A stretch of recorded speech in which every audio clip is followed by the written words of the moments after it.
Hello. Hello and welcome to this session in which me, Tudor Girba, I will be talking with Simon Wardley, That's me. that's him, and we're going to talk about multiple development, Hmm. right? And so why do we talk about multiple development? We talk about multiple development because I'm going around and asking people, do you need um, better way to understand your systems? And whenever I ask this to either business or developers, they all say yes. So that's what model development is. It is a different way of looking at this particular space, at this particular problem, um, to help people better understand their systems. So that's Hang on, exactly hang what. on. I'm just going to Oh, dive in and oh, interrupt and everything else. let's see. Of course, So what you're saying is moldable development is a way of helping you understand your systems better. Is that correct? yes, yes, that is correct. Okay. Prove it. Well, Yes. before this, we're going to take a commercial break. And during the commercial break, we're going to say that that's exactly what we do at Think. At Think, we make systems explainable. And the way we do it is by using our funky way of looking at systems, which is multiple development. And multiple development is a way of programming through custom tools. Now, when we say custom tools like this, people, I mean, it's not new. It's not like we have never seen custom tools before. But what we really say is we say custom tools for every single development problem. And this basically gets us into the realm of potentially having thousands of custom tools. Now, thousands of custom tools, maybe even this one has been seen before. So if I look, for example, at typical Whoa, development whoa, environments. whoa, whoa. Pull the horses back here a little bit. Hang No, on. no, No, I no. was almost there. I was almost No, there with my almost, commercial break. almost. But you started off by saying, what you're doing is all about making systems more understandable, more explainable. Yes, And you're hitting me with thousands of tools. I mean, I don't even that's know what, you know. wait. It's not even like this. It's thousands of tools per Oh, you've just system. made it worse. Yes, I it's mean, horrible.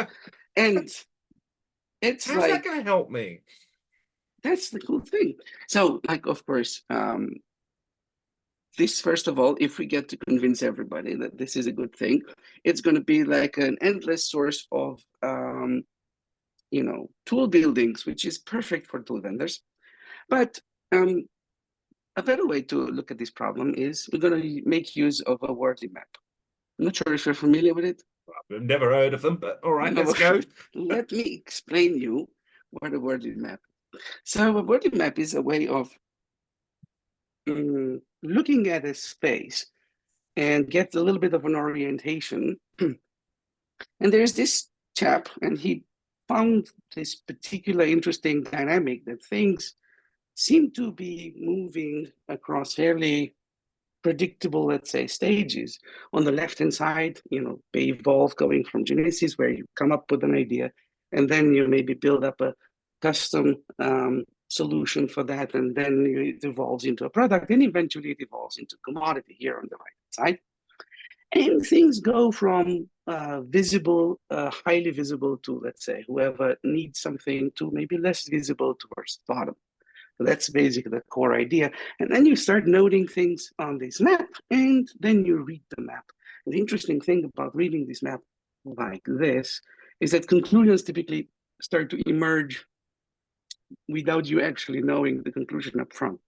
That's the interesting thing of it. I know it sounds like too blurry, so let me actually get you this more. Let's talk about the more concrete map we have here.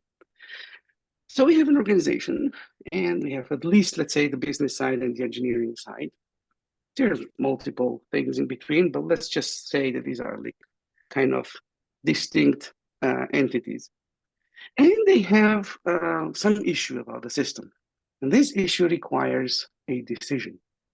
Now, this decision in order to reach the decision, they first of all, they need to carry on some investigation, which then relies on the ability to explore the system, which then requires actually also a conversation. So it's not just let's go and find things, but also it involved, because there are typically multiple people involved into the investigation.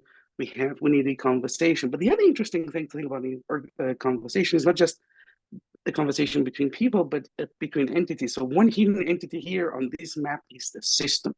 And so we need a conversation with the system, because the answer is always in the system. And talking about the system, we need some way to be aware of that system. So you see, the interesting thing about software systems is that we don't have a direct way to perceive them.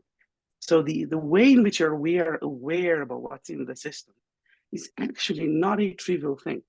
So we're going to talk about this a little bit more in detail. And then, of course, we go into the more technical area where we need to carry on the analysis, which, interesting enough, depends or needs an experience, a way, a tooling environment through which we can carry on that analysis. Okay, so that's the map. These are the let ideas. Me repeat that back to you. Let's see. So what you're saying. So as an organization comprising of maybe the business and engineering, I need to make some sort of decisions. Those decisions require some form of investigation. Investigation itself means we're going to need to go and explore something, because it can be many different options or all sorts of things. That involves having a conversation with other actors, which could be people or it could be the system itself. Now, that conversation depends upon our awareness of the environment, so in this case, the system, and that requires some sort of analysis, which seems to involve some sort of tools and therefore the developer experience at the bottom. That I understand. I'm still a little bit lost why we need thousands of tools, but let's go for it. Very good. So it seems to me like you're catching up quite quickly. It's almost as if you've done it before. So now, how do we do this today? How do we go through this, through a scenario like this today? It kind of looks like this. So the investigation is often driven by a little bit of a gut feeling. Like, I think we should be looking at this. I think this is where the problem lies. And then this is then informed by an exploration, which is often ad hoc. There's no systematic way in which we're going to tackle this problem. We're going to tackle it in one way, and then the next problem is going to tackle it in some completely different way. But without a systematic, thread between the two. And this ad hoc exploration depends often on this notion of data, right? Data is a good thing, but the question is which data? And so we put it in quotes here. I'm going to come back to this a little later. And then, interesting enough, because we can't always know all the data about the system, because the system is so large, we don't exactly know which data. There's often a belief in between our conversation and the actual system. That a belief that doesn't have to be there, and this belief is actually fueled by what data matters. Some manual views. Yes, which pieces of information matter for the conversation that we need to have to fuel our investigation.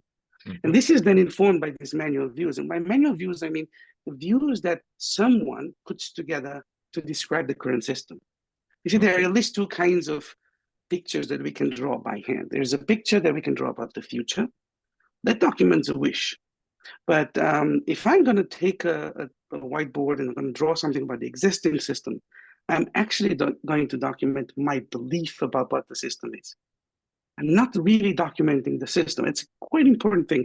Why is that? Because the system is much larger than I can have in my head. But we're going to come back to this. So okay. So hang on. So that's an interesting point. So I've got 90 million lines of code. That's more than I can stick in my head at any one moment in time. I want to go and investigate. Okay, investigation, you're saying, is gut feel driven. So if I think about I've got a problem going on, I've normally got some sort of indicators which gives me but yes, it's a lot of it's gut feel, ad hoc. Exploration. I mean, yeah, it's always going to be ad hoc, okay? Okay. Data centric. Yeah, okay. We use that data. I accept the point. We're choosing what data matters. So it is actually, though it is data, where there's belief in terms of this is the important data. It's these logs or those logs are important. Yeah, understand that. Manual views, monolithic tools. Okay. Yes, we have very, very structured, very defined tools. Yeah, I can think of things like, what do I normally use an editor, Visual Studio, whatever it happens to be. Okay, I get that. All right, yeah, I'm still waiting for why do I need thousands of tools though? Yes. So before we dive into this, let's talk about an example of an investigation. Okay. So I'm going to dive into this one. So this is actually a case study that we went through at Think. And so the customer here had a legacy database, and they wanted to migrate this database to some other form. And interesting enough, this was not just any database; it was the core database out of like the key database of this retailer. And this database held all the information about the customers. And so they wanted to migrate this one and also change it so that they can have finer information about the space. So it was a kind of an important, important initiative. It was during the pandemic, and they needed to transition from more analog distribution to a more digital one. Mhm. So fairly important. Now, 6 months into the project, again, this is an important project. 6 months into the project, they realized actually this is not just a database migration. Because we have a few systems around, a few systems that are using this database. So we probably should be changing those systems. So it's not just a database migration, we probably also have to evolve our systems. And in fact, they started to do this. So with some of those systems, they actually started to put in place some little services like microservices and basically encapsulate the calls that go directly from the system to the database, encapsulate it into a microservice so that you can then afterwards This is pretty much change the database. the PowerPoint presentation for every digital transformation project that Pretty goes much, on. right? So this is all fine, right? It's how you should be doing it. But 6 months into the project, they have a problem.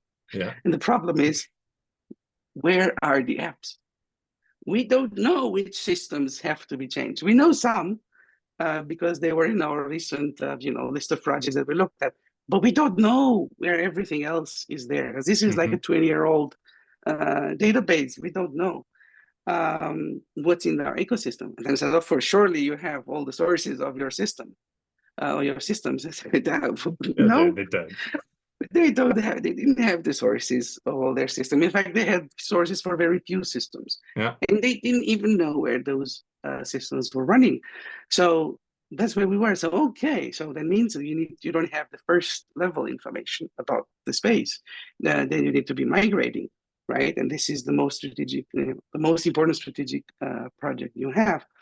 And so then we said, well, what do we have? And then we said, well, actually, we do have the schemas of these databases. So there were like two different kinds of schemas. And then we convinced them that we could, instrument the database for one day, which was their typical cycle, a weekday, and we could get the access logs. Even the access logs were interesting because when they exported it, this was an old Terraform Teradata database. And then when they exported it in however way they could, and the export was not parsable. So we had to find a way to extract that information. Now on the app side, they gave us some partial sources. But the more interesting thing was, like when you look at the log file, you have an IP, like this IP did this query over the table. But the IP, they didn't have them either. So we had to help them figure out IPs and systems. So that was another thing. But we eventually got some Excel file with an IP map. On the web services side, we did have the Java sources, So this thing that they were starting to do now, and the access logs, other kinds of access logs. So these were the sources of information that we did get. Now, there's no tool anywhere that is able to reason about this particular configuration of data source. But on the other hand, we do need to build a picture, and we build it, and it looks like this. And so the picture basically here says, well, we have this system, so the black dots are the systems, and the red squares here are the tables, and we can see which tables are being used by which system. And so the original idea was we're going to need to find which app needs to be migrated, is using this, so that we can delegate the task of migrating to the new data source. But then it turned out that, so their original hypothesis or idea was that, well, it's just we can split this whole work by system. But then we look closer here, so we can see, for example, here I have such a system where I have just one system using a few tables. Yeah. But then on the other hand, I have here a few systems that also use tables in common. Yeah. Now, all of a sudden, this is no longer something that I can just cleanly cut there only, and just delegate to its system. Probably these two systems have to kind of work together to migrate this little piece.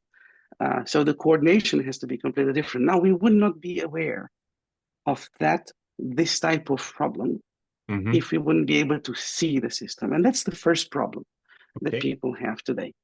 So it's not that people don't know how to make the choice, that they don't see the system in the first place. Yes, Gotcha. Go ahead. No. I think I've got you. So basically all the red dots over here are tables, and then you've got various applications on here as well. So what you're actually doing is providing a network model of the connections between the applications and maybe the functions all the way down to the actual tables. Is that correct? That is correct. And you're saying that other people don't have this? If you don't, the only way in which you can build a view like this for this particular system would be to have a tool, but the tool that understands the data sources that we saw before. Of this particular environment. Gotcha. And there is no tool anywhere that is able to produce this picture.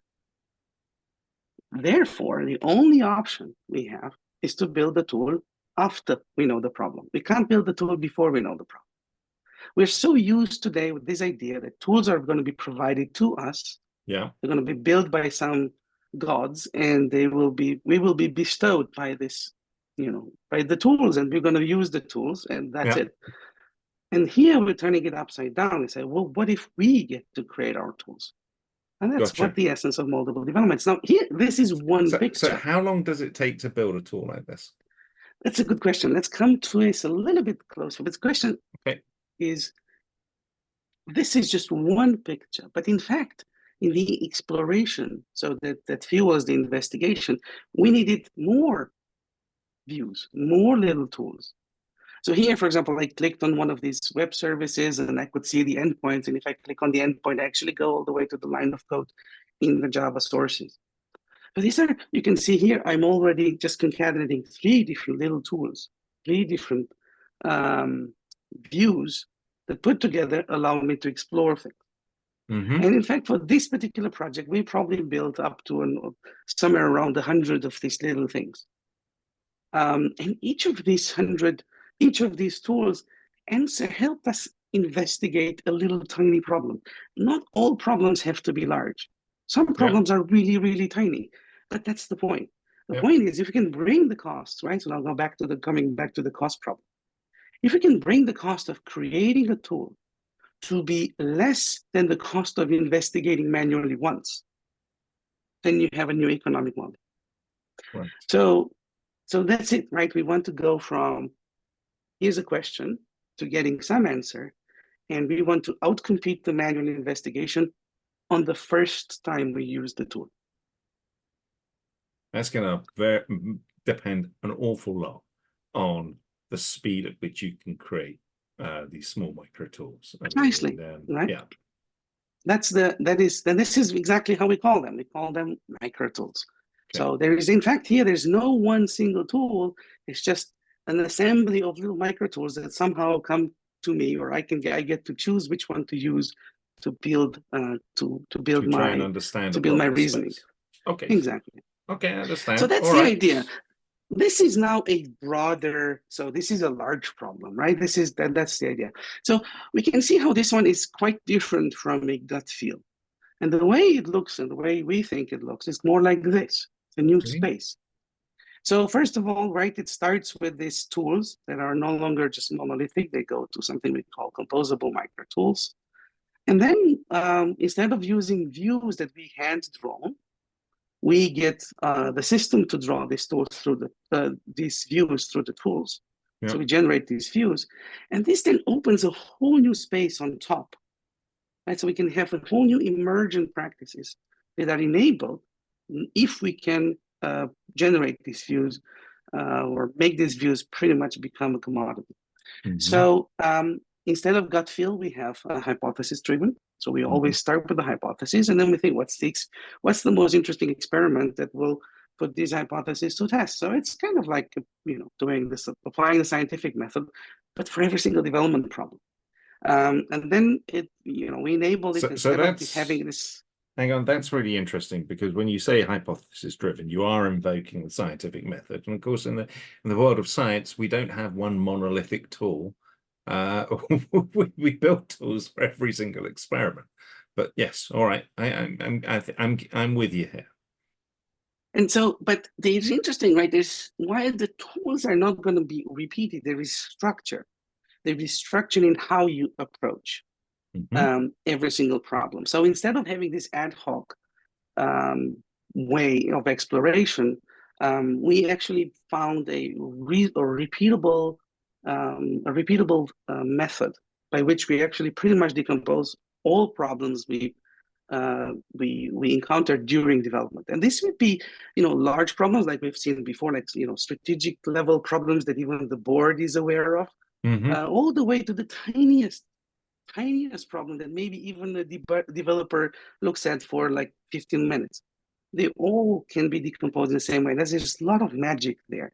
So maybe let's just pause a little bit and just dive into an example like this. Okay. So now here I'm giving this presentation into an environment, obviously. And this environment is called Glamorous Toolkit. And what I'm showing you here is the book in Glamorous Toolkit, because the environment should be documented. And so this book is made out of snippets. So it's kind of like it's made out of notebooks, but it's also a wiki. And here we have documented one problem that pestered us for quite a bit of time. So about 6 to, I think, 8 months or so. We had this really interesting problem. You can see it documented here, but let's reproduce it a little bit. So we have here a script, and if I execute this one, I'm gonna get here to the right, I get an inspector over an editor. And so it's an editor, which means I get to type text here if I want. So it's an editor. But the problem that we had for a long time was that if my cursor was at the end of the line and I was pressing up or down, the cursor would get stuck. Very, very annoying, very, very, tiny, tiny, tiny detail. And the thing is, and here we are in a higher level language, but the problem, when we investigate a bit, and it became clear that the problem is in the lower level language. There's a high level language, a low level language. It was underneath, right? But we didn't have access so well to them. We looked a bit into that lower level language, but it was, we couldn't really find it. And we had this issue. I mean, imagine we're programmers. So we were, tools that we were very proud of. We were reasonably skilled in investigating, and we could not find the answer. And what we do whenever we don't find the answer? This is a principle number one. Whenever we don't know how to answer a question, we're going to focus on just describing the question, not the answer. We're going to stop because immediately it means we don't have the right information in our brain. So we're going to stop and build the infrastructure enough so that we can move forward. And so we tried first at brute force, because that's always the instinct is to brute force through the problem, but it just doesn't work sometimes. And so the thing is, I'm going to open here another page, which is this is like a page in my knowledge base, but that is just specific to this specific object. And I'm just going to query this one, and I'm going to get an object, which here it's no longer is not the editor itself.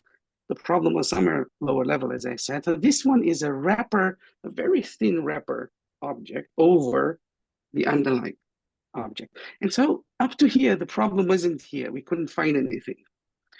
Or at least we didn't know it was where else we could look. So we wanted to look closer. And then we have this little button here, which says Rust.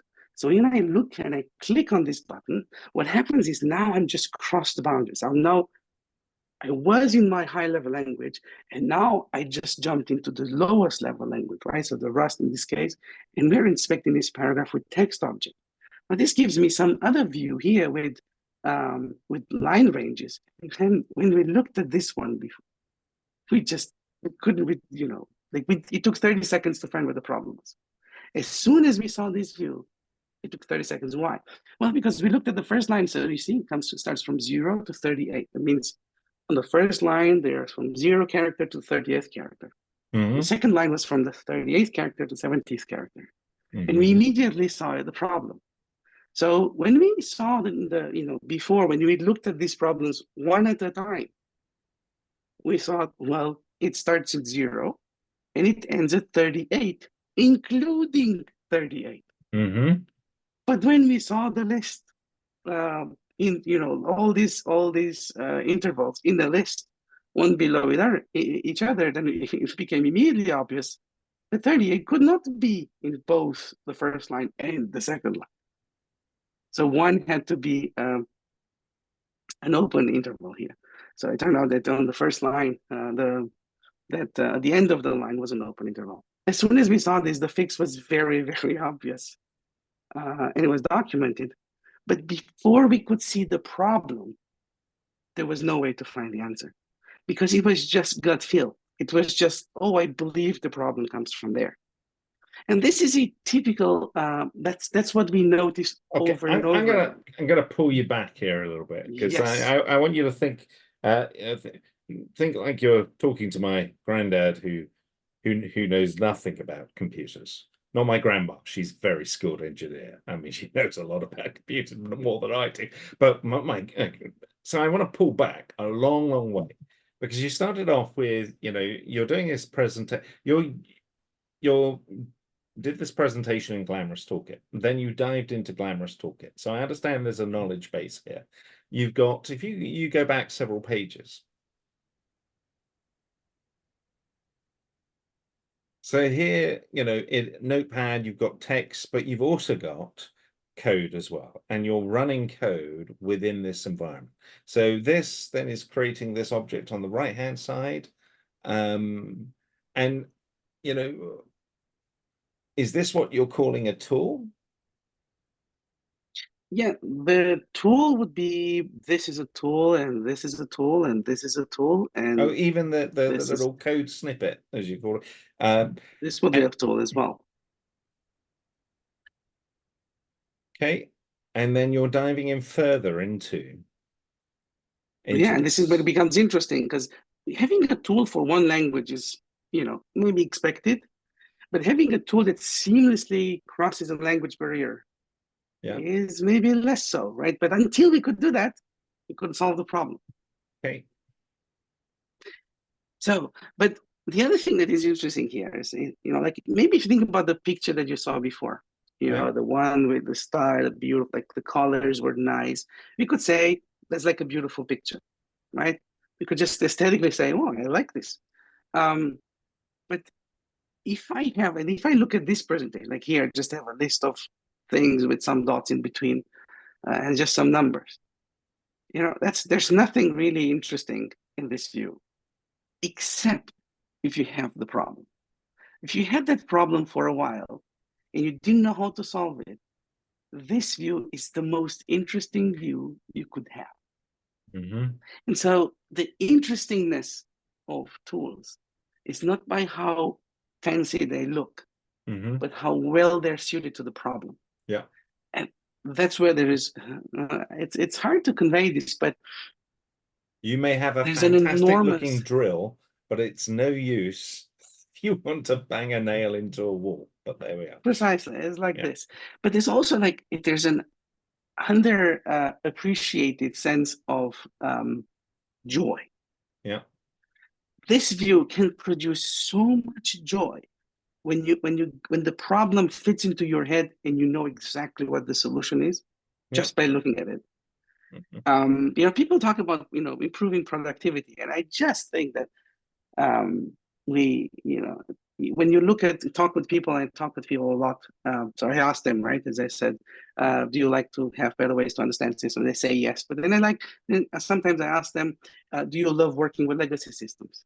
And very, very rarely do people associate these two things together, in the same sentence, love and legacy. And I think this is such a missed opportunity, because we can literally make in any problem in a system can feel incredibly delicious. So I understand. Okay, so I understand. We went from the presentation through GT, through an example, looking at the code, because you can not only write text but write code, and that code can create objects which you can then interrogate and go further. Can you go back to that previous view that you had, where you got down to something really simple, a simple view which explained the problem? Okay, let us imagine it hadn't quite explain the problem. How would I go around modifying this, what you've got?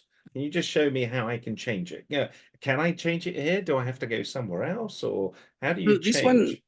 like for example, if I go to something here, Yeah. right? If I look at this one and I alt click on What did you the do view, there?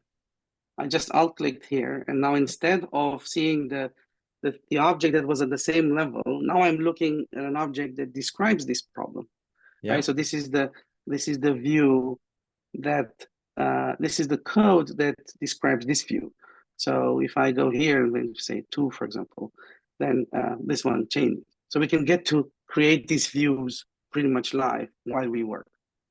And many of these views are actually quite tiny, and which is where the idea of micro tools that Gotcha. are sometimes disposable comes from.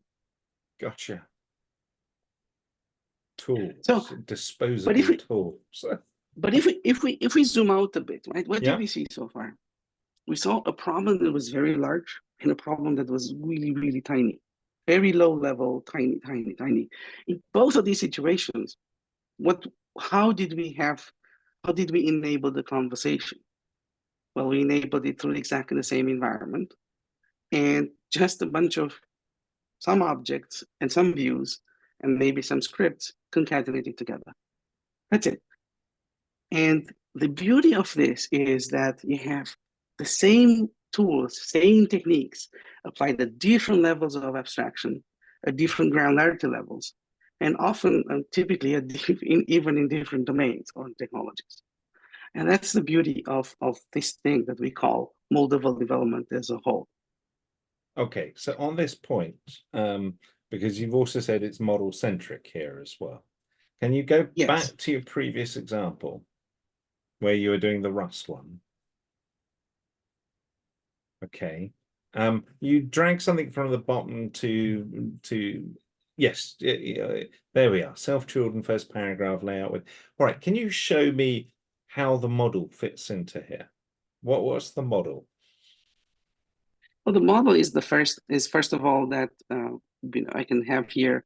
I have an array of, and then with this one, I have a paragraph element, and this one it has a knowledge here.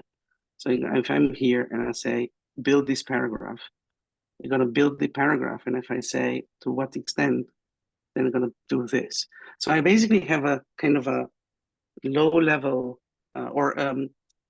I talk with low level objects, but I have a fluent API with which I talk. And I have very fine-grained kind of objects that I can navigate back and forth with. But better than here, those objects, yeah? We build these objects, right? So let me show you how this conversation looks like in another case. Okay. So the question is, who should be interested in the inside of the system? So for this one, I'm going to pick another case from the book of Glamorous Toolkit, and this one is about a game. So it's a Ludo game. The Ludo game is that you have some tokens. So every player has tokens, and then you have to get them across the board, and then try not to get captured by the opponents. And so basically what happens here, player A has to roll the die, and if I double click here, then I can then move, and then player B has to move. So interesting enough, you can see that this here, I have a book, and which is made of snippets, so it's like a notebook. But the question is, where does this view come from? Because there's no code associated here. But then it says here something, it comes from here. So I'm going to now browse that code. So this code produces this thing here. Now what is it here? What do we have here? Mm-hmm. So if I look here, I can see I'm creating a game, and then I'm doing something. I'm rolling this, and I'm moving some tokens, and then I'm asserting something. So up to here, if I look closer, looks like a test, right? So I set up something and I assert something like a test. Now, the thing about tests is that, like for the longest time, 2 decades or so, now we have the test is I create an object, go through this trouble, then I ensure that it has some beautiful properties that I really care about, and then the best thing I could do with it is throw it away. Like it's a fascinating choice. We say, well, maybe we don't want to throw it away. So the difference between the tests and something we call examples is the fact that our examples return an object. That's it. So let's see what happens here now. Because this is an example method, now my editor also changed and proposes to me some actions here. So for example, here I have a button. Now if I execute and inspect the result of the example, what do I get? Well, I get an object in an inspector, but the inspector now has interesting views. So the other thing to know about tests is that they are typically interesting, in typical test-driven development, they're typically interesting as long as the tests are red. As soon as the test becomes green, nobody looks at them anymore. And I think, wow, maybe we can do more with this. So here, if I think about it, I basically just take one example, so like a test, and I execute this, and then combine with the view in my inspector, I now have the basis for a new kind of a conversation. For example, let's imagine that I don't just want to see how to play this, but I want to know how this is built inside. And I can see maybe I have some other views here. For example, players. Says, okay, I have player A, B, and C, and D, and here I have some tokens. And now if I click on player, I say, oh, yeah, player A is here. And I can see, player A also has other kinds of views like tokens, for example, there are 2 tokens. And if I click on this one, I can see where the token is. So I kind of I can just build a mental model now. I can see, well, I had a game and it has players and the player has tokens.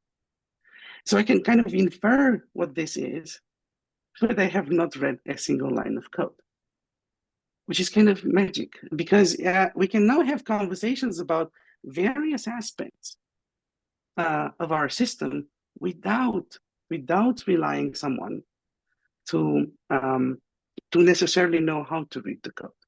And in fact, it's the reading that's in fact the problem, because reading the code might be, there are all sorts of details there that I don't necessarily care about when I just want to look at the large picture like this. The other thing here to notice is that I don't just have one perspective. This is one perspective of the game object.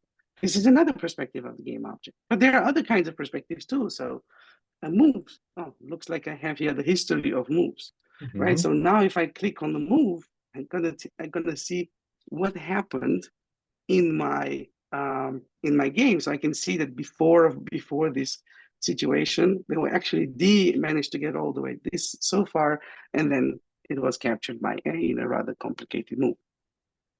So this is kind of interesting too, right? Because now we are explaining not just the structure, but we start explaining algorithms. For example, what happens when A wants to move here and A is occupied and then D is there, so it's capturable. So what's the situation there? So that's kind of interesting too. But then it takes a step further, because then the question is that, again, who cares about this? Well, if I now look here, I go back to my documentation. If I open a game like this, the board game, first thing I would do is say, well, what are the possible moves? What are the rules? right? So here's what it's exactly what we've done here. We're just documenting what are the typical kind of moves that are possible. This is a regular move. This is an initial move, move to the end, an impossible move, jump over one's token, or capturing another player's token in a complicated move. Now, where do these pictures come from? They come from an inspector over a view, over an object that was produced by an example. Now, who cares about this? Well, even end users care about it. Anyone that has a question about the system should be served through some experience directly by the system. That's the idea. And there is no single perspective about anything in a software system. There are always many for many different stakeholders in many different situations. We don't know what those situations are, so we don't want to hard code those perspectives. And when we do this, when we create an environment where it's just very easy to create all sorts of, or assemble all sorts of such experiences, then we basically get to enable a whole new kind of conversation with the systems. All right, so let me recap what I think you've just said there. So we're starting from the point of view, hey, a Glamorous Toolkit, you have the ability to do some documentation, but you can also write code. In fact, you can build an entire game, example being Ludo, within the environment. Now that environment that you've actually built, you can go and inspect the code, you can create different views from it, different ways of representing it as well, all within that environment.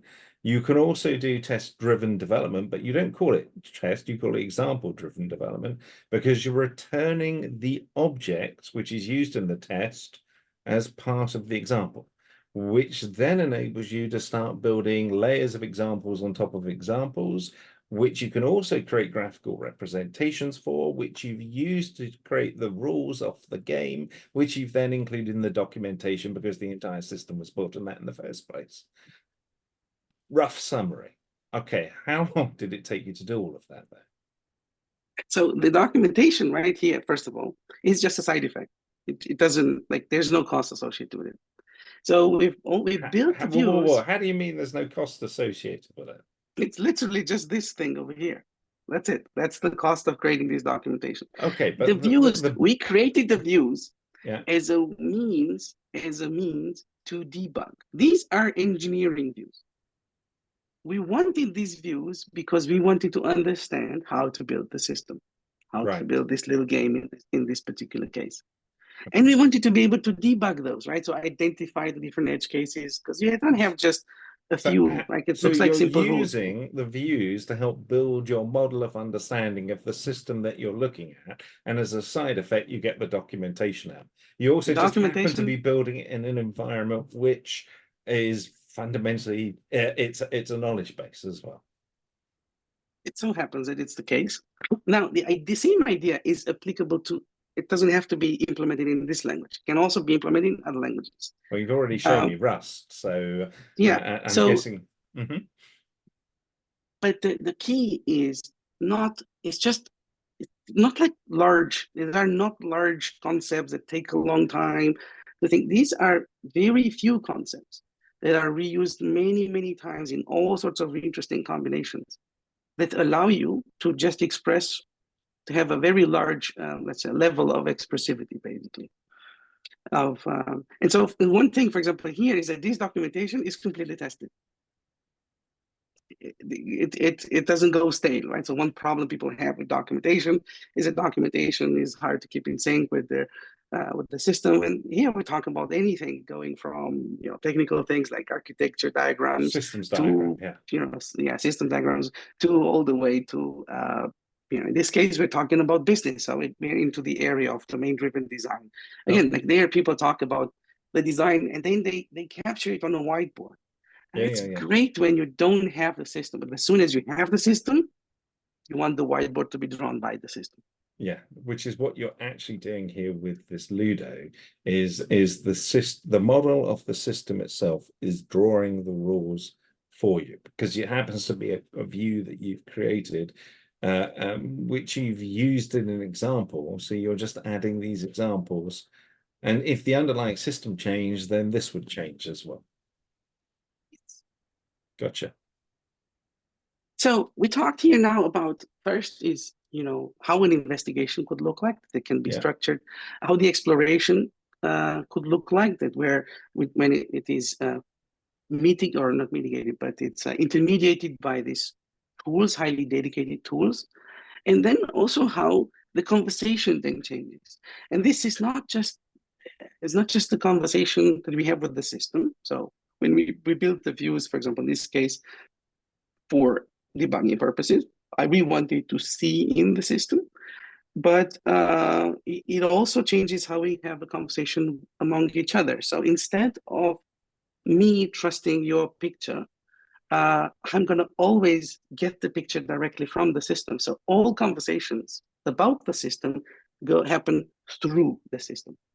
Gotcha. And this then take away the belief. There's an unnecessary set of beliefs that today are at the bottom or at the core of how people think about decisions in software.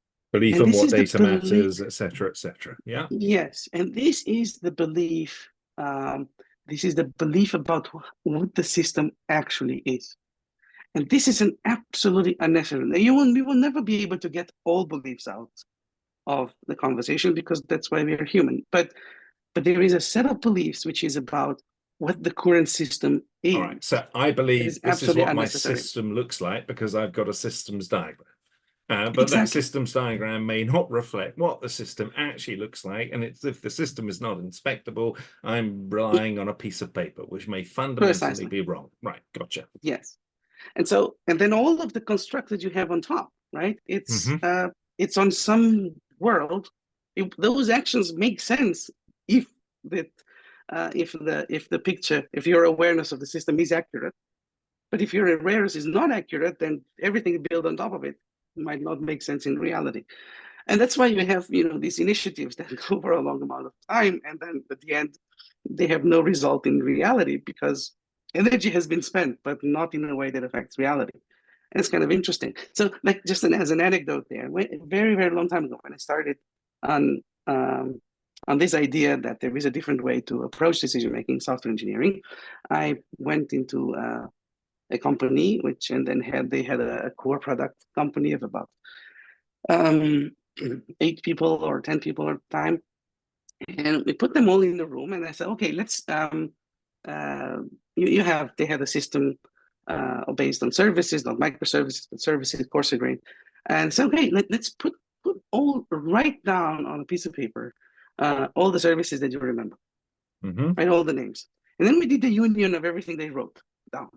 And they ended up with 12. And then we looked into the system, and there were 20. So why is it interesting, right? This is interesting because 20, 12, like these are things that you can still enumerate, you can still have in your brain. But even if you can't even remember those large pieces, then it's useless. It's not useful to put people in the room and expect them to make best decisions about the system when the system is not in that room.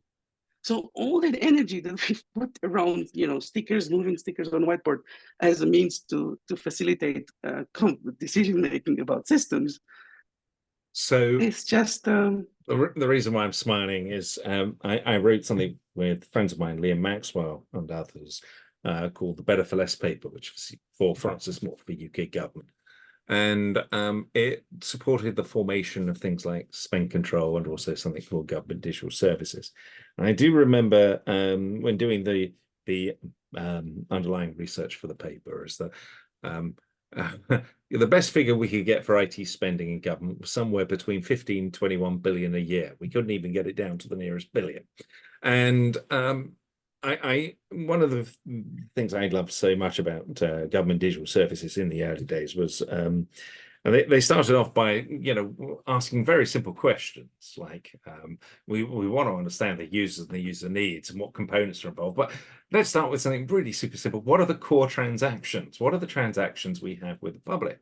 And of course there wasn't a list, and I can't remember quite how many it was. I think it was something I think it might have been 752 comes to mind, was the actual number of transactions, from paying taxes all the way to getting a license to bury a relative at sea. There were like 750. Now, if you just think of the layers of underlying components behind this, people are always not government, but the levels of duplication and waste I've seen in corporates is far worse than anything I've seen in government. The worst I've seen in government for duplication was basically 118 workflow systems doing the same thing. So you've not only got all these transactions, all these components, you've got duplication and waste, but that's nothing compared to what I've seen in the private sector. I had one particular pharmaceutical company have, now what was it now? It was over 300 teams building enterprise content management system. It was just like, you're a pharma company, what are you doing? And they had like 5 global efforts. So waste, duplication, complexity, massive components, no visualization of the environment, no way to interrogate what we've actually got, and belief that pieces of paper actually represent the truth is commonplace. So I totally understand this. Gotcha. Still boils down, it's completely useless if it takes you months to build a tool. It does, is it? So, and also the question is, how far can you go here? And the so, for example, on the analysis level, sometimes you even have things that are generated by some tools, but then there still left a gap somewhere that has to be bridged manually. Yeah. And it's difficult if you're not paying attention to those, right? And you're just taking the tool for granted. You're going to say, yeah, that's what I need to do. I need to put these two pieces together manually in my head or in some form, right? So one thing that we like to show here is, this is another case. In this case, Ruby on Rails, talking about government. So this is it comes from the UK government. And it's an open source project. And so when you look at it and you see here, these are the sources. What I want to look at is this thing called route. So you can define an API, and in the API, basically you have different entries and so endpoints, and then for each of them, they have to be handled in some form. So when I look at the file that describes the so-called routes, I see something like this. So this is kind of interesting because there was a debate recently that I've seen where people say, "Oh, this is so great when I can see the routes in one file," because you get an overview of your entire API basically, like this. So I can search very quickly to see if I'm looking for slash something find. I'm gonna look at something here. Before you go any further, you've got a file reference. It says code, syntax explanation, contents, path, D. So this is a tool that has been built for looking at file references, yes? Yes, these are multiple tools coming together here. Okay. But let's come back to this a bit later, a little bit later. So I just say, well, so how else can we go about the same problem? So instead of looking at this, we say, well, this is interesting, right? This is the place, this routes.rb is a file that you need to edit so that you can change the API. The interesting thing about software is that the way we edit software does not have to be the way we read software. Because at the end, software is not the text that we happen to be typing, but software is data. And so data is to be viewed in all sorts of different ways, not necessarily in the way in which we are entering it, right? So for the longest time, by the way, we were viewing the data through the forms that we were entering. So like a long time ago or something along those lines, yeah. And today, people are reading in an editor. You should go through if you just take a moment to hear the sound, like editor, edit, or it was literally is a tool made for editing. But so what if we take the same problem and we look at it and so, from a viewing perspective. So here I built a little model of my routes, and now I have these endpoints over here. I can scroll through them. And if I now pick one of them, I can see I have a route object, so a model of a route. And I can see, oh, this is the source. So that's the highlighted part. This is where the source is um, in that routes RB. But interesting enough, it actually points here to a particular logic because it has to be implemented somewhere. And it's called a controller here. So if I now look here at the controller source, I can see, oh, look, this is how the update is being defined. Now, this is the little thing that is left to the imagination of the reader when you're only looking at the file, at the routes.rb file. You don't know. Now I need to go, oh, I need to remember this one, and then I have to switch my editor, search for that file, and then find the place for this. But if I can teach my tool what is important here, I can bring those two together. But then we can go one step further. Just a second. I said, 1 second, 1 second, because I can take this little thing here and I can put the routes and the controller next to each other. And when I do this, I do that. Look at this. You can lick it. This is so beautiful. So look, I get it. I understand. I mean, in terms of I can create tools which explain the context that I'm looking at. So I create a model of the system, and based upon what I can actually extract from the system. And then basically I'm investigating around the model, which means building views off the model. And when I'm exploring, I can refine that model. And to do that, I need to basically build tools. I understand that. However, if it takes me 6 months to build a tool and I've got the business on my back looking for a problem and I'm back to gut fill and an editing screen and all the rest of it, I mean, it really boils down to how quickly can you build tools. It's as simple as that. So that's where it gets us to the development experience. Yeah. And this is not just the development experience through which you're looking at, at your investigation, but also the development experience of building the tools in the first place. Yeah. So when we look at this one, so what do we mean when we say, tools? So up to here, we just talk about views and sometimes we talk about objects and maybe examples and how they concatenate. But really the interesting thing here is that, so just say here I have 20 objects. Now, my object, so who cares about an object in a system where I have maybe millions? The thing is that software has these fractal-like properties. So things that we can see at smaller scale, we also see at larger scale. And also the opposite is interesting, is that if you want to affect large scale, you want to be able to affect the smallest scale. So we look at these objects here. And if you take a look at them like this, you don't know what they are. What you see here is variables and values, and these variables and values have been there for any inspector in the world would be showing you this, because this is the intrinsic structure of an object. Shows you this is what the object is made of. But then if I on the other hand, this view is generic, so it's applicable to all objects, which means it doesn't tell me anything interesting about any of them. But if I now change the way I look, I don't change the object, I only change the way I look at the object. All of a sudden I'm in a different world. I ingest information completely differently. First of all, it's much faster. And second of all, I'm able to actually identify patterns, which we are really good at. If we get the information, we are good at actually processing it. But these are just screenshots. Certainly not, right? So what this do you is mean? actually like this one is an actual editor over here. I can go and select. This is an editor. And what else here? So that's the Ludo game. You're telling the one at the bottom there is the actual. Yeah, this is just one single move in the Ludo game. Okay. This is a Bezier curve that I can play with over here.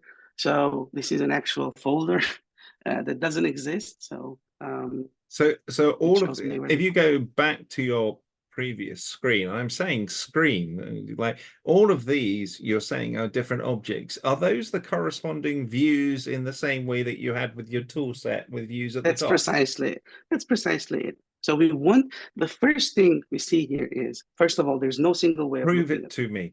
Change the view of one of those things to Oh, something this would else. be a little bit more involved, but actually let's go here.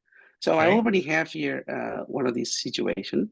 Yeah. I have a recording game, right? And I want to say here, let's move from here, build a script, gives me, so if I do self moves, I see all the list of moves.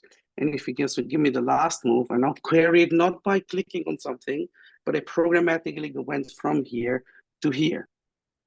So I could directly manipulate. Right. So in your object model of the Ludo game, you've also provided methods and things like that, such as movement and move to last, Yes. etc. So this Gotcha. one is And your implemented view, here. your representation, which is also in your tool, is on that. Okay, gotcha. So, and then of course we could go and look in this view if you really want to see how it is implemented. But more interesting here is how did we, a single view is actually is not that expensive to build. But interesting, right? All the investigations we had so far, they required at least 2 views or maybe sometimes 3. We had to build somehow have a succession of steps through which we actually carried out the investigation. And so here we have such a case, right? We have one object over here, then we took a script, and Yeah. out of that script we produced the next inspector that actually showed me some other view. So the question is, how is this then made of? What is this made of? And how expensive is this to build? And this is where, so this is a view over the previous scene, but now look at it from conceptual layers that we see here. So on the one hand, we have the frame. There's the place where things happen. It's not a really tool. We can think of it as a tool, but it's not so interesting. We think of it as just like a place where things happen. Then Hang on. This is a decomposition of what you were just looking at. Is this decomposition programmatic as well? Yes, this is produced out of the previous thing that you said. It's not a screenshot. It's now become it's a perspective over this one, but it was programmatically built. Yes, because it says self moves last. Can you edit that? No, this is not so. It's not so easy here. It's just made for as a projection. Again, it's just more for presenting what the layers here are. If you go but back, the thing is, yeah. Let's so if we have here the flow, yeah, and the flow is I have here one place and then I have another place, but I don't know what's on those places. Now on those places, I'm going to put here one object and then another object. And then based on this snippet, I will be composing, or this is how I will be moving from this object to that object. And then in the contents of this first one, I'm going to have the view, the one little tiny thing. And then this other view, but these views, they don't know about each other. These objects, they don't know about each other. They just so happen to be connected because the logic of creating this produced this object that then produced the tool. So the interesting thing here is that we can have little tiny, so we have operators that put together tiny tools. So this would be a tool, this would be a tool, this would be a tool. And there's an environment that helps us build the experience to which we actually carried out.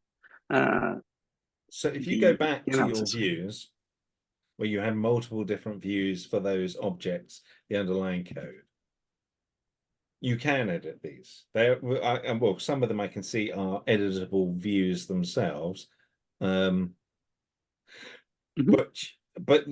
these are all different views of that object, in the same way that when you're looking at you've got different views at the top, and you created one where you added 2 or something to it, so you can build these. You've just selected them, but they're all live objects. Okay. So here, this one over here is the same as this view over here. Gotcha. Right? Gotcha. And just assembled here for the purpose of communicating about the nature of views. So going back to your map, your principal argument is your investigation, rather than gut is hypothesis driven. In order to do that, exploration can't be ad hoc. You're going to have a bunch of practices which you've called moldable development. Those require a conversation. It can't be just data centric, as in we think this data is important, which is what most of our conversation is. It has to involve modeling the actual system itself. So it's a model of the system, which requires the underlying system to be inspectable. So you've basically, when you're creating your model, you're feeding data, you've got to be able to explore, you've got to be able to inspect the underlying system. It can't be just a piece of paper which says, here's my systems diagram. You have to go to the core system to work out what is actually there. That requires analysis. In order to make it inspectable, you've got to have generative views rather than manual views, the piece of paper. In order to do your generative views, as you've done with lots of little tiny components and everything else, you're talking about small micro tools, which is why you're arguing you need thousands of tools rather than one big one, a Visual Studio, whatever it happens to be. I get it. I understand it. However, I'm going to say is no point if it takes months and months and months to build a small tool. So I want you to show me building a tool right now. Let's pick something. Go. Let's. So we're gonna do this. So we're gonna go here. Yeah. All right. Show me something. Not right. Ludo's a good one. I understand that, but I know from others you've got loads of examples. So why don't we pick something like GitHub? Okay, but this would imply I'm going to go out of my beautifully crafted presentation, and the best speakers get pulled out by some annoying person in the audience from their beautifully crafted presentation. It's annoying. Yes, I know. I'm dreadfully it's not so annoying. So let's actually go in here. So what I've done here is I'm going into my book, and in that book, I'm going to go and I have a page here which is about working with the REST API. Okay. So here, if I'm here, I'm looking at I have this URL. If I go to this URL, HTTP API, GitHub.com or Steam.com. Page in your book, you've got some text. First thing we need to do is get that JSON programmatically. Somebody's written that. Here's a URL. That's an object, which is a byte string. There's the string. That's the URL. Then what's this next layer? Then I'm going to get this HTTP client and say, get the URL. So this is a library. And I get back JSON, right? Looks like JSON. A JSON. Okay, yeah. Right? But actually this byte string, look at this, right? It says, actually it's a JSON. So I can actually highlight it as a JSON. Or I can take a look at this as data. It's kind of interesting here because I can now these are different the keys and values that people have just created over the string. Over time. Over time, right? Just over this string. And just because we could see, identify that, this looks like JSON, so maybe I'm going to try to parse it. But actually, let's parse this one over here as well. So I'm going to take the library. So if I take a look actually here at the source here, I basically say, I do something like stone JSON from string something here, which is exactly what I have over here. So if I paste this here and I parse this, I get a dictionary back with keys and values. Kind of interesting, but still here, right? This one, it's already nice. Right? I can see, for example, here, if I look at repos URL, right? So if I have my organization on GitHub and I want to list all the repositories, so I would like to see these repos URL, but then the question is, how do I do it? So instead of just working with this dictionary, I will say I want to do my organization. And I'm going to say new, and I'm just going to take this dictionary and I'm just going to put it right there, right? I'm going to say, but this organization doesn't exist. This is a concept that doesn't exist. I don't like to work with dictionaries because these are like generic things. I want something that matches my problem over here. So I'm going to create my organization right now on the spot. And it's going to be a subclass of object. And I'm going to call the package Wardley. And now I have my organization. No, raw data doesn't exist. I'm going to create that method too. And what I will do is I will just create a raw data instance vary right into the dictionary. Yeah. So I'm going to get the slot there, boom, and I'm executing this. So I have my organization is right here. Um, it's Can you expand the raw data so I can see what it says? raw data is this, but much more interesting is to actually look at it like this because it's a dictionary. I can see the items and the keys and the values. Now, where was I last time? I think I was looking at repos URL. Yes, repos URL over here. So what I would do here is I'm going to see here I have now a page in my knowledge base, but this page is highly specific to this object. So health self means this one, but I also have access to the instance variables of this very object, which means now, and here's the interesting thing, now I want to look, I want to see first before I do anything. Yeah. This is what I think is more comfortable. Like, we don't want to guess. We want to take guessing completely out of software engineering, which, or maybe not completely out, because now we go into the AI world, so it's going to be all guessing. But until then, some guessing is not necessary. So here, for example, I don't want to remember repos underscore URL. I want to see it on the screen if I really have to type it. So when I do raw data at repos URL, like I see it's a byte string. Oh, great. So what is this? Well, this is a URL. Excellent. Oh, but I saw this problem before, didn't I? So I saw here I had the URL. Next thing I did this. Oh, look at that. I'm going to get the URL. Let's see if I export. I get the string and it's a JSON. Excellent. If it's a JSON, it means I can go and parse it because I just learned this one before. So it's like this. It's an array of dictionaries, probably every dictionary being a repository. Now, this is kind of an interesting thing. I just created a little query over here, but this query, I want to reuse it. And now I already have my concept, my organization. So what I'm going to do here, I'm going to say, you know what, let's extract this method. And now I get a little refactoring right in place here. And I'm going to say, let's extract it into a method called repos. And I'm going to do OK over here. So what did just happen here? Well, my organization is an inspector. Like I have an inspector here for my organization.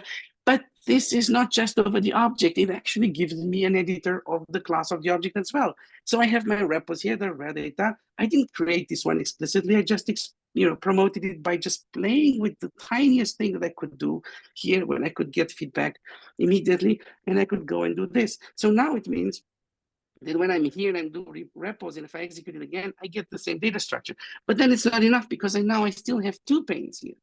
This view here is much more interesting here in my organization, isn't it? Because it actually is a view that describes my organization. So what I'm going to do here, I'm going to create a new view here. And I'm going to say, this is GT view. I'm annotating it like this. Basically, you can think of these methods here, these view methods, as like printing methods. Because instead of printing text, we're going to print widgets. And we're just going to print one, we're going to print many. That's pretty much it. So we're going to say, well, the simplest thing is this. I just have a list over here. And the title, this thing that's going to appear there on top is going to be repos. And I want to have items over here. I'm going to say, what is going to be items? Well, the item is going to be the repos that I just created right now. When I save this one, and a new view appears over here.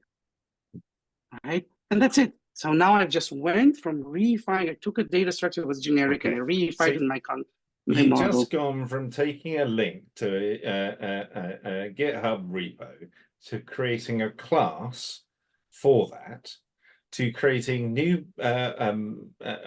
being able to, for the class that represents, populating it with the data from that GitHub repo, looking at the sub repos associated with it. So then you've pulled that out, created a new view to represent that in your GitHub organization view, is what you've just done in minutes. A few minutes. Yes, but even you've forgotten one thing. So when I parse this JSON over here, right? I look at the JSON, I look at the JSON data, it's kind of interesting. And then I looked at the sources of this and I said, well, how did you parse? Yeah. So these views that we can get interesting insights in gets us to form interesting questions and find new things about the systems that would otherwise be more difficult to find. So this is how I find this new thing. The views are tied to your classes, and the classes are basically how you create your object model of the system that you're looking at. And you also learn from the different views. So if you go and have a, like, you didn't create the byte string view, or maybe you did in the past, but it's there, and you can actually, it's like an editor. You can say, right, how did you do that? You expand it, you look at it, you take the code. That's I it. want that bit. I want to modify it over here, put it over here. So that's how you're building tools, That's it. which is And why then you're if you would building tools all the in time. minutes and hours, not in days, months, or years. Yes. And if Which you is don't like the why tool, you can say build thousands of tools. Now I get it. and if you don't like the tool, You throw it you away. throw it away. And so if I'm going to Disposable do this one, tools. disposable micro tools, and if I'm This going to do reminds this me of one, cloud in um, 2005, 2006, where yes, we went from, named servers. We used to have lovingly named servers. They were like pets. And we realized eventually by about 2006, actually, it's more like cattle. We don't want, yes, we if you want can name throwaway disposable. You're doing this with how we understand systems, but you're doing it with tool sets. So rather than with having tools, like the perfect, which cannot be perfect because it's yes, non-contextual, you're yes, saying you need tools to create rapidly according to the context that you're actually looking. Now I that's get it. it. And so exactly, if you can name your tools, you have to few of them. Yeah. That's the key, right? It's like they should Oh, be that's like cattle, nice. not like pets. So, and then, like, for example, in this exercise, if I take a little bit more time, maybe 10 more minutes or so, I might get to something like this, where I have an organization with repositories, and then, you click on their a repository, and then you can see the events, like the things that happen there. Or maybe you can see the contributors, and maybe I can click on that, and I can see what kind of things this contributor did. So, At any point, you can expand this tool by changing the views, the class, the object model, the whole or lot. the exploration, all of this, it Gotcha. works like this. Gotcha. Now, also, the other thing to keep in mind is that we've done it here in the context of in this language, in this environment, but similar things can happen also in other languages. So it's not the language in which we just express this is just a special case, but doesn't have to be only in this. That So was great. just as a summary, right? Yeah. Now, of course, this is a new world. Now, as like any new world, it takes some time to learn, and to learn, you need to practice. So that's why we created Glamorous Toolkit. It's a free and open source platform. You go to gtoolkit.com, you download it, and more importantly, you join our community and you get to learn together with us. We believe that this space here is very, very large and it's highly unexplored. We have the beginning of the conversation. We certainly don't have the end of it. Now, Glamorous Toolkit is a tool with where you can practice moldable development. It's the first of its kind where you can build tools, almost like disposable tools, and map your problems onto tools to vast range of kinds of problems. That's what we've been doing for the last 15 years. But more importantly, Glamorous Toolkit is also the very first extensive case study of moldable development. So here you have a visualization of the entire code base, like packages and the classes. And in blue, you have all the places that have at least one custom tool associated with that. And in green, you have places that have at least that have examples.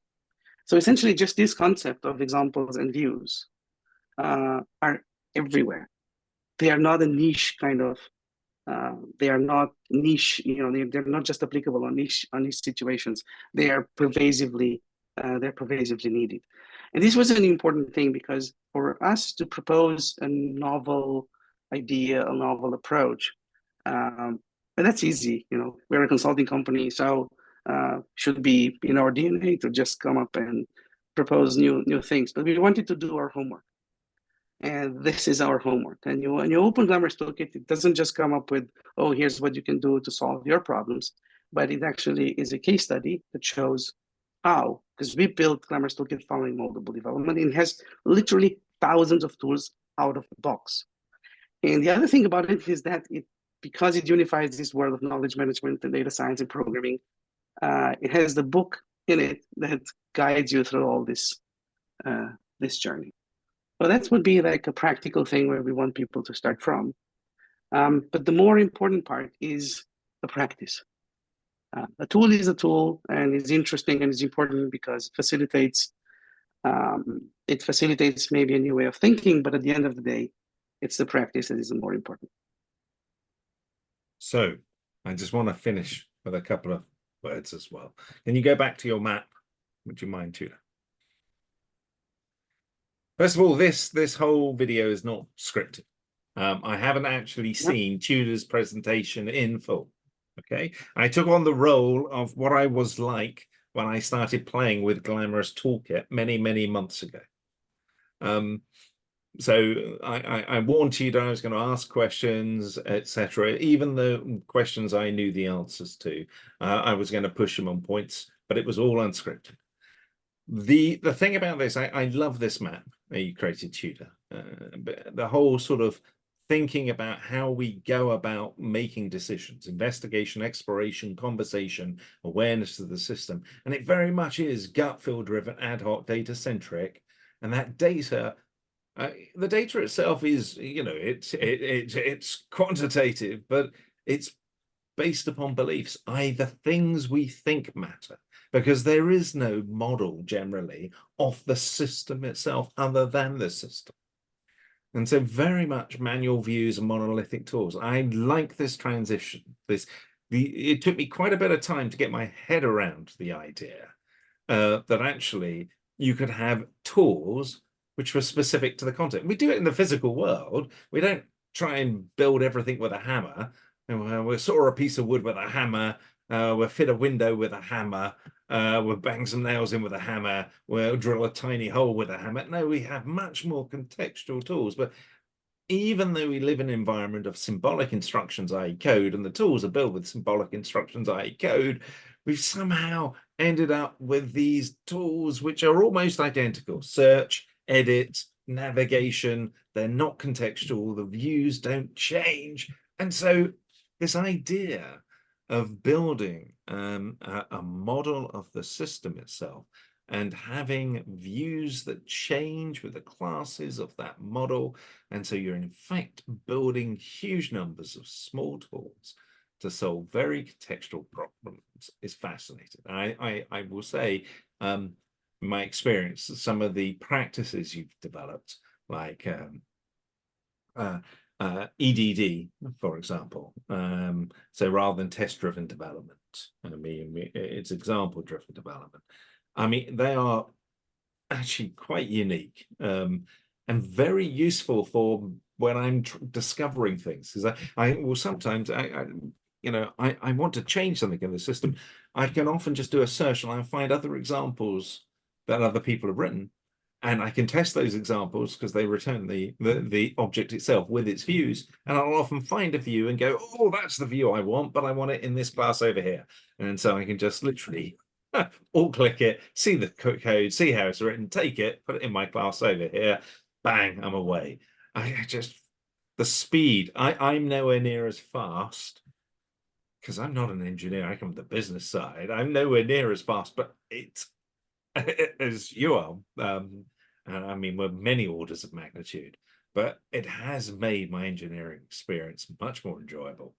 I've got to say that's a big thing. And the fact that I can literally just keep on diving down. You were doing it yourself. Sometimes you were getting 6 or 7 layers deep. So whilst this was not scripted, I did take on the role of me when I started. I've got to say, it's been a fantastic experience. I really have enjoyed doing this stuff. This is really impressive, Tudor. Very, very impressive indeed. Well, thank you. And the one thing that you just said, right, is that you're coming from business.